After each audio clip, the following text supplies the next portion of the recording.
The Olympic Games. The Olympic Games are one of the most famous and largest sports events in the world. Athletes from many countries come together to compete in different sports and show their talent. The Olympic Games are held every 4 years, and they promote peace, friendship, and sportsmanship. The history of the Olympic Games goes back to ancient Greece, where they were first held in the city of Olympia around 776 BC. These early games were stopped for many centuries. Later, the modern Olympic Games started again in 1896 in Athens, Greece. There are two types of Olympic Games: Summer Olympics, Winter Olympics. The Summer Olympics include sports like athletics, swimming, boxing, football, tennis, and basketball.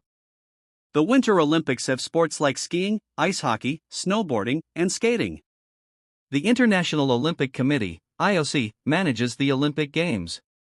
Every 4 years, a different city is chosen to host the Games.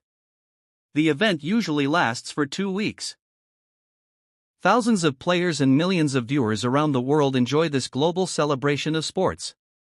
The symbol of the Olympic Games is 5 interlocked rings, colored blue, yellow, black, green, and red on a white background. These rings represent the 5 continents of the world and show unity among all nations. At the opening ceremony, the Olympic flame is lit and kept burning until the end of the Games. Athletes also take an oath to play with fairness and respect. The Olympic Games are more than just sports, they bring people together and remind us that we can compete with respect and friendship.